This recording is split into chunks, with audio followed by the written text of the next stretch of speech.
Shalom, kita bertemu kembali dalam channel YouTube MPS Ministry. Selamat berjumpa kembali para pemirsa YouTube, tentu dalam keadaan sehat sejahtera. Perlindungan Tuhan Yesus Kristus menyertai Anda dan semua keluarga Anda dimanapun Anda berada saat ini. Kali ini kita masih tetap membahas tema bahasa roh, kelanjutan tema yang kemarin, bagian yang pertama dengan judulnya bahasa roh menurut Alkitab. Sekarang bagian yang kedua. Bagian pertama kita sudah memahami bahasa roh yang dimaksudkan Alkitab. Bagaimana? Bahasa roh yang dimaksud Alkitab adalah bahasa kepada Allah. 1 Korintus 14 ayat yang kedua. Kita sudah memahaminya dengan benar dan tidak mau dikecohkan lagi oleh para penafsir keliru yang mengatakan bahasa roh adalah bahasa yang ada dari dunia ini, bahasa yang kita pakai di bumi ini. Contohnya bahasa Spanyol, Rusia, Belanda, Inggris, Indonesia, Cina dan sebagainya.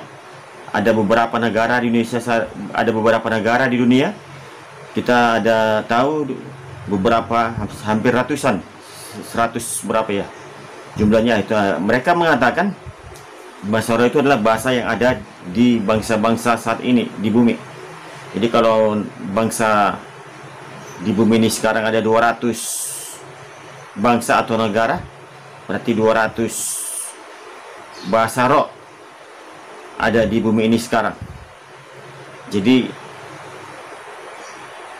kalau kita lihat para penafsir keliru memang tidak dapat dibiarkan begitu saja, sehingga saya dapat memberikan klarifikasi tanggapan di YouTube ini, sehingga saya terpanggil untuk menerangkan bahasa roh yang sebenarnya menurut Alkitab, bahasa roh yang sebenarnya dikehendaki Roh Kudus, bahasa roh yang sebenarnya seperti yang dijanjikan Yesus sebelum terangkat ke surga. Kiranya para pemirsa YouTube tidak dapat dikecohkan lagi oleh para penafsir keliru yang mengatakan bahasa roh itu bahasa yang ada di bumi saat ini. Jadi untuk melanjuti tema yang kemarin, saat ini adalah bagian yang kedua. Kita harus mengetahui dulu kenapa bahasa roh itu timbul. Di sini kita bukan mempelajari bahasa roh, tapi bagaimana proses timbul bahasa roh tersebut sebelum terjadi bahasa roh. Tentu kita mengetahui pada saat pencurahan Roh Kudus. Artinya saat menanti-nantikan Roh Kudus yang dijanjikan, Roh penghibur kepada para rasul. Jadi mereka menanti-nantikan di mana? Di Yerusalem. Bagaimana proses timbul itu? Saya tegaskan sekali lagi, kita bukan untuk mempelajarinya, tapi agar mengetahui fase-fase timbul bahasa roh itu perdana sekali, pertama sekali dicatat di Alkitab ada di Yerusalem, di ruangan yang bertingkat. Ada tertulis dalam Kisah Para Rasul 1 ayat 12-14. Jadi yang pertama yang akan kita bahas adalah proses bagaimana itu timbul bahasa roh. Mari kita baca ayatnya. Kisah Para Rasul 1 ayat 12. Judul perikop yang diberikan oleh Lembaga Alkitab Indonesia, Rasul-rasul menanti-nanti. Maka kembalilah rasul-rasul itu ke Yerusalem dari bukit yang disebut Bukit Zaitun, yang hanya seperjalanan sahabat jauhnya dari Yerusalem. Setelah mereka tiba di kota, naiklah mereka ke ruang atas, tempat mereka menumpang. Mereka itu ialah Petrus dan Yohanes, Yakobus dan Andreas, Filipus dan Thomas, Bartolomeus dan Matius, Yakobus bin Alfeus, dan Simon orang Zelot, dan Yudas bin Yakobus. Mereka semua bertekun dengan sehati dalam doa bersama-sama dengan beberapa perempuan serta Maria ibu Yesus dan dengan saudara-saudara Yesus. Jadi mereka sebelum proses bahasa roh itu timbul, mereka menantikan dan menumpang di suatu rumah dan bertekun dalam doa. Bertekun dalam doa di sini, doa apa sebenarnya yang mereka maksudkan, yang dimaksud Alkitab? Jadi perlu kita tahu doa yang sehati seperti apa yang dimaksudkan kisah para rasul di sini. Mereka semua bertekun dengan sehati dalam doa bersama-sama dengan beberapa perempuan serta Maria ibu Yesus dan dengan saudara-saudara Yesus. Kita harus tahu Yesus memang sudah mengajarkan doa yang diajarkan Yesus seperti apa, dan kita memahami dan mengetahui dalam Alkitab ada dicatat, yaitu doa Bapa kami. Mereka sebelum menantikan pencurahan Roh Kudus di suatu tempat ruang atas yang bertingkat yang mereka tumpangi, mereka bersama-sama berdoa tekun sehati. Tentulah doa Bapa kami yang di surga yang diajarkan Yesus kepada para orang-orang percaya. Doa Bapa kami yang di surga, dikuduskanlah namamu, datanglah kerajaanmu, jadilah kehendakmu. Nah, itulah pasti doa yang diucapkan sebelum pencurahan Roh Kudus. Jadi fase-fasenya mereka tentulah dipenuhi Roh Kudus. Saat lidah-lidah api menghinggapi para rasul, tentu mereka kepenuhan Roh Kudus. Jadi kita harus garis bawahi, mereka dapat berbahasa roh di saat kepenuhan Roh Kudus, bukan di saat hari-hari biasa ataupun hari-hari yang belum turunnya Roh Kudus, tapi di saat setelah turunnya Roh Kudus kepada mereka, sehingga mereka para rasul pada saat itu dapat berkata-kata dalam berbahasa roh. Kita baca ayatnya, Kisah Para Rasul 2 ayat pertama, kita baca dulu. Pentakosta. Ketika tiba hari Pentakosta, semua orang percaya berkumpul di satu tempat. Semua orang percaya di sini termasuk para rasul, 12 murid, termasuk orang-orang yang datang dari suku, bangsa, dan bahasa dari berbagai daerah. Tiba-tiba turunlah dari langit suatu bunyi seperti tiupan angin keras yang memenuhi seluruh rumah di mana mereka duduk. Dan tampaklah kepada mereka lidah-lidah seperti nyala api yang bertebaran dan hinggap pada mereka masing-masing. Jadi lidah-lidah api itu hinggap pada mereka masing-masing, hinggap pada rasul semuanya. Maka setelah lidah-lidah api itu hinggap pada mereka, maka penuhlah mereka dengan Roh Kudus. Lidah-lidah api ini, supaya lebih kita dapat pahami, ini bertebaran atau berterbangan di hadapan mereka. Ini adalah dapat dilihat orang yang sudah dipenuhi Roh Kudus. Karena kita tahu penulis Alkitab ini adalah Lukas. Kisah Para Rasul ini adalah ditulis oleh Lukas, dan Lukas di sana ada hadir. Tentulah dia melihat seperti apa itu lidah-lidah api. Tentulah dia dipenuhi Roh Kudus sehingga dia dapat menuliskan Kisah Para Rasul ini. Jadi orang yang menuliskan Kisah Para Rasul ini pun adalah orang yang mengalami suatu peristiwa pencurahan Roh Kudus itu, sehingga dia dapat menuliskannya. bagaimana sebenarnya lidah-lidah api itu. Kemarin kita sudah melihat video tersebut di bagian yang pertama, bagaimana ilustrasi film pada saat zaman kisah para rasul, bentuk lidah-lidah api tersebut. Jadi lidah-lidah api tersebut berterbangan, bertebaran, menghinggapi semua para rasul yang ada di atas tingkat dalam menantikan pencurahan Roh Kudus. Ayat yang keempat, maka penuhlah mereka dengan Roh Kudus. Setelah lidah-lidah api itu menghinggapi para rasul, maka kepenuhan Roh Kuduslah mereka. Maka penuhlah mereka dengan Roh Kudus, lalu mereka mulai berkata-kata. Jadi estafetnya, setelah kepenuhan Roh Kudus, setelah mereka kepenuhan Roh Kudus, barulah mereka berkata-kata dalam bahasa-bahasa lain.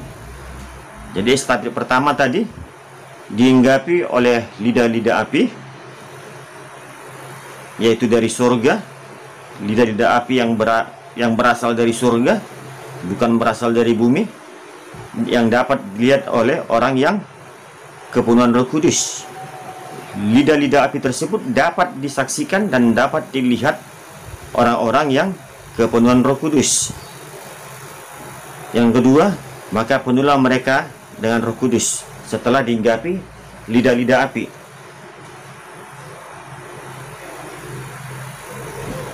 Lanjut, barulah mereka berkata-kata dengan bahasa lain, seperti yang diberikan oleh Roh itu kepada mereka. Jadi yang memberikan itu Roh tersebut, Roh Kudus tersebut yang memberikan kata-kata tersebut, bukan atas pikiran mereka, bukan dirancanakan, bukan dibuat-buat.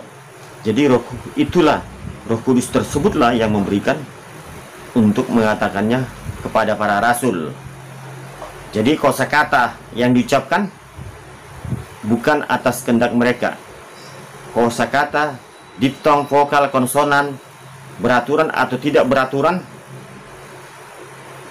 bukan mereka yang merencanakannya, tapi dikehendaki Roh Kudus.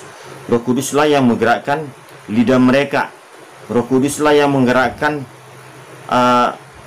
bahasa mereka. Di sini kita tidak melihat atau tidak dicatat bahwasannya kosakata, bunyi bahasa atau bahasa yang dituturkan apakah sesuai dengan pendengaran para audiens yang hadir di sana.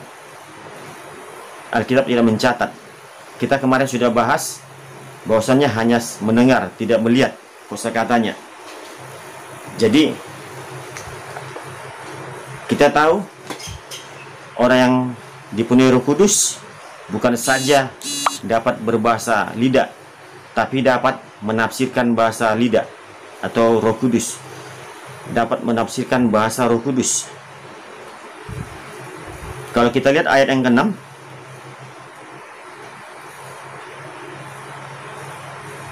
ketika turun bunyi itu, berkerumunlah orang-orang banyak. Mereka bingung karena mereka masing-masing mendengar rasul-rasul itu berkata-kata dalam bahasa mereka sendiri. Berkata-kata dalam bahasa mereka sendiri. Di sini kita melihat berkata-kata dalam bahasa mereka sendiri. Di sini artinya, kita garis bawahi, mereka bingung. Kenapa mereka mendengar para rasul berkata-kata dengan bahasa mereka sendiri? Jadi Roh Kudus memberikan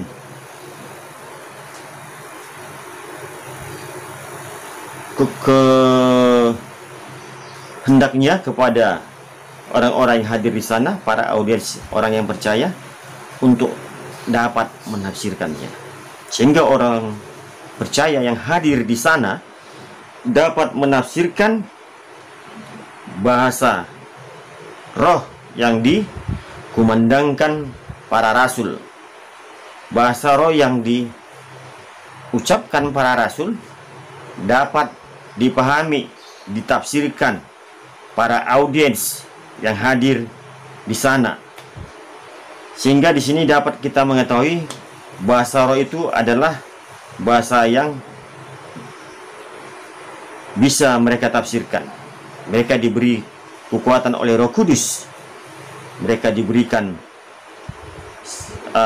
kehendak Roh Kudus untuk dapat menafsirkannya. Karena di dalam 1 Korintus 10 kita tahu orang-orang percaya akan diberikan karunia berbahasa roh, bernubuat, menafsirkan bahasa roh, atau membedakan roh, atau karunia menyembuhkan.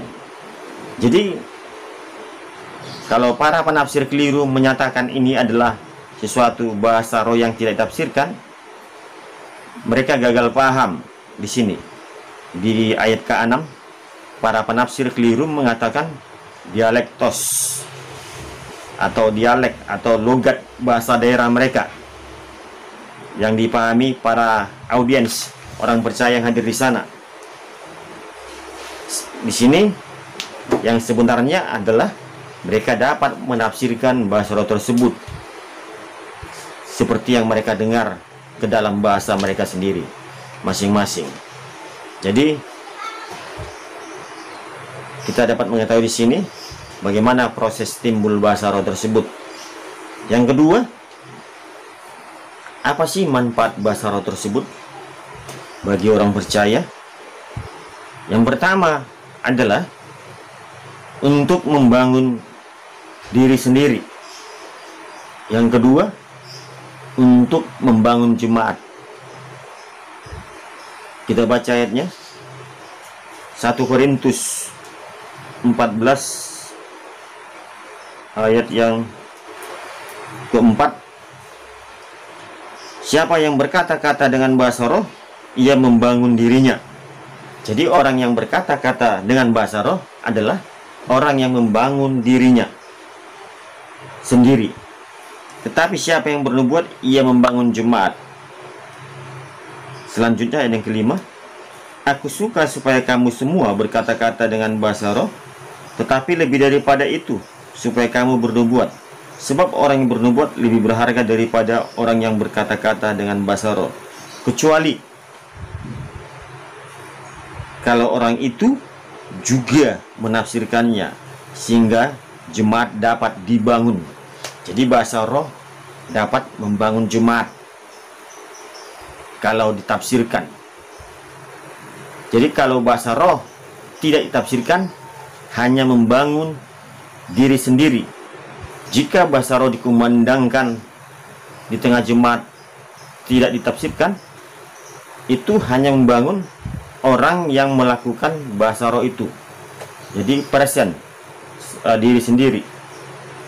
Tetapi kalau ditafsirkan, itu pasti membangun jemaat. Jadi bahasa roh sekualitas, sederajat, satu kedudukan dengan nubuat. Tidak ada yang lebih tinggi. Dapat kita pahami? Yang kedua tadi, bahasa roh adalah untuk membangun diri sendiri dan juga untuk membangun jemaat. Lanjut yang ketiga. Yang ketiga adalah sampai kapan kita berbahasa roh?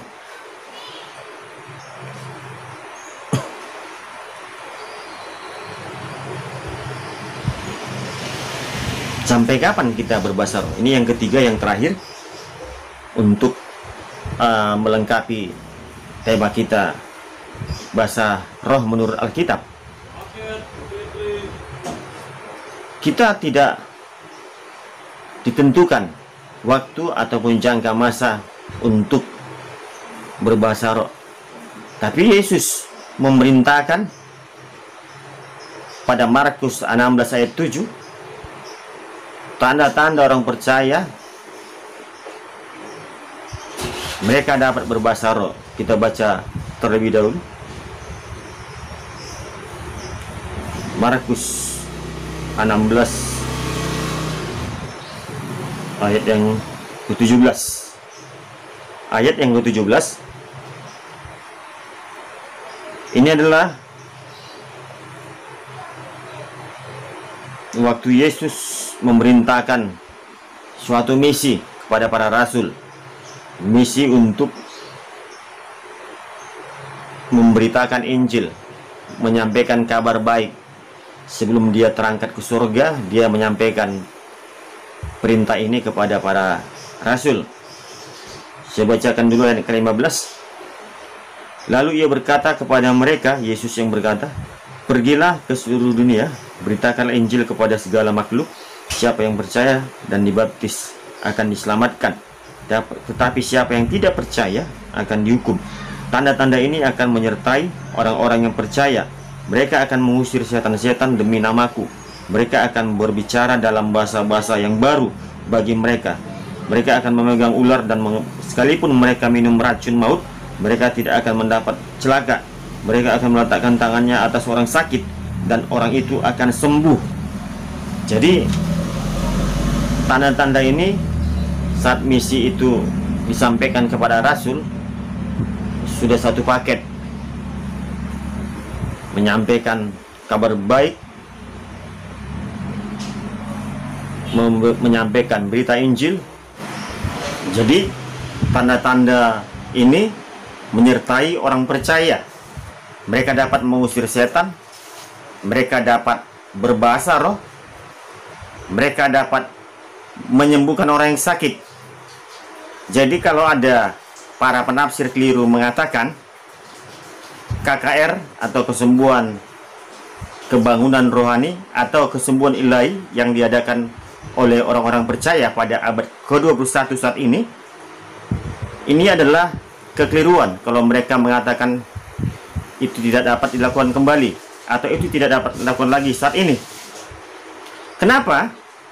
Mereka tidak melihat, membaca teks Markus 16, 15-18. Jadi misi yang disampaikan Tuhan Yesus diproklamirkan kepada orang-orang percaya berkaitan, berhubungan dengan tanda-tanda yang menyertai orang percaya tersebut.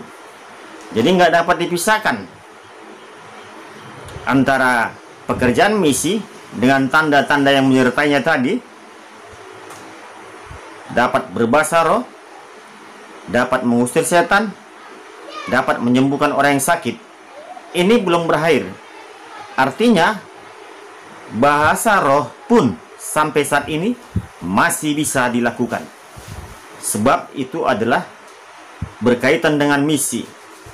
Jadi kalau ada yang mengadakan KKR atau kesembuhan ilahi saat ini, tidak ada larangan atau menghalang-halangi atau melarang-larang supaya tidak diadakan KKR lagi. Karena itu pekerjaan Yesus Kristus. Jadi antara kesembuhan ilahi berkaitan dengan pekerjaan misi, satu paket, tidak dapat dipisahkan. Kesimpulannya, bahasa roh masih dapat kita lakukan di abad ke-21 ini. Jadi itulah pemahaman Alkitab